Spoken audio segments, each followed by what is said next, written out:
Welcome to the Explainer. Listen, if you're getting serious about competitive exams, you absolutely know that understanding China's geography isn't just helpful, it's non-negotiable. So today, we're going to break down its massive landscape piece by piece from the highest mountains to the busiest cities, giving you that solid foundation you need. All right, here's our game plan. We're going to follow what I like to call a from land to livelihood approach. We'll start with the bare bones, the physical landscape, and then see how that geography literally shapes everything else, from what they grow to what they build. First things first, we have to set the stage. We're talking about the immense mountains, the vast plateaus, and these really critical basins that basically define not just the country's landscape, but its entire destiny. I want you to just let that sink in for a second. Over 2/3 of the country is rugged, elevated terrain. This one fact changes everything. It dictates where millions of people can live, where they can grow their food, and where they can build their cities. It's the starting point for the whole story. And that story really begins in the west. You've got these colossal ranges, the Kunlun Shan, Tian Shan, and Altan Shan, and they all kind of explode outwards from this one central point called the Pamir Knot. These mountains create this formidable natural wall, and they are the birthplace of China's most important rivers. Now, tucked in between these towering mountains are these huge depressions, or basins. And we're not talking about lush green valleys here. They are largely dry and arid, but, and this is the key, they're absolutely critical, each one having its own unique strategic value. And this is what's so fascinating. Look at the strategic importance packed into these tough landscapes. The Zhongar Basin is a huge political and cultural center for the Uyghur population. The Tarim Basin, well, it holds the massive Taklamakan Desert and a former nuclear test site. And the Khaidam Basin, even though it's salty and marshy, is basically a treasure chest of minerals and energy. So, what's the takeaway from all this? It's simple. That rugged, resource-rich, but very empty west pushes almost everybody east. A staggering 90% of the population is squeezed onto the fertile coastal plains, which, by the way, make up just a tiny fraction of the country's total land. Okay, so now that we have the physical stage set, let's bring in the dynamic forces that shape it, climate and water. You can think of these as the lifeblood of the country, the things that make life possible on those crowded eastern plains. So, big picture, China's climate is split in two. Down south, you've got the China-type climate. Think warm and wet all year round. It's perfect for things like rice paddies. But up north, you have the Laurentian type, hot, rainy summers and really cold, snowy winters. And that's ideal for growing wheat. This north-south split is absolutely fundamental to understanding China's agricultural map. Remember those high western mountains we talked about? Well, that's where China's great rivers are born, and they all flow east. The Amur, the Wanghe, the Yangtze, and the Xijiang.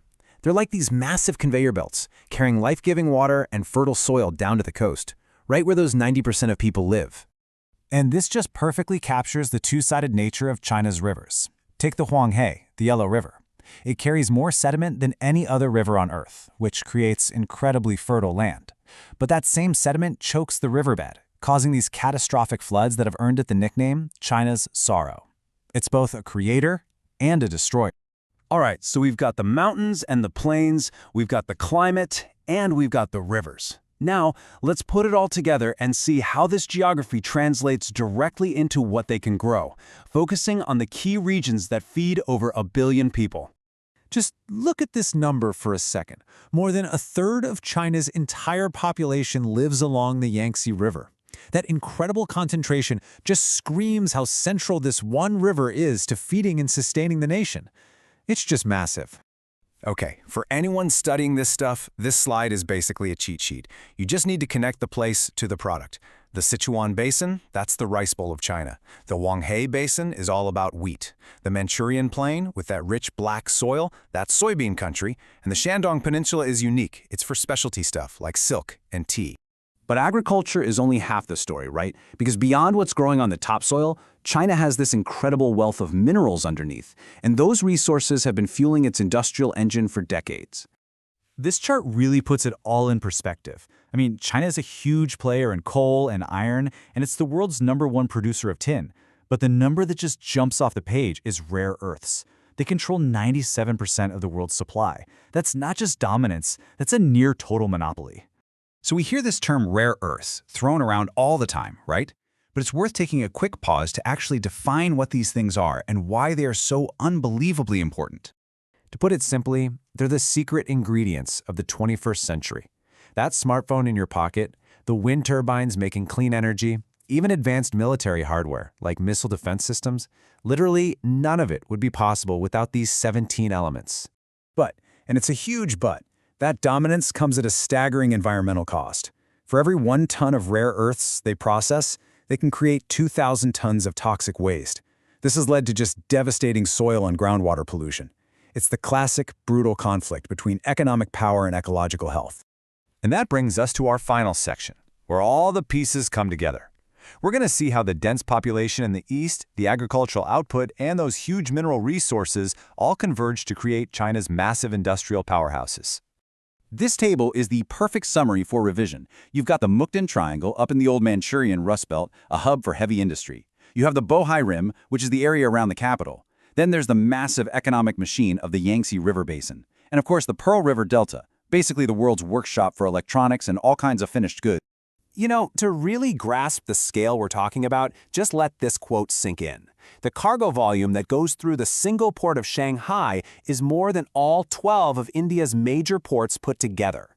That's the kind of insane industrial and shipping capacity we're talking about in these regions. So, we'll leave you with this final thought to chew on. The very same geography that gave China its incredible resources and fueled its historic rise also presents its greatest challenge for the future. How do you balance all that industrial might with a sustainable future? It's the question that will define their next 100 years.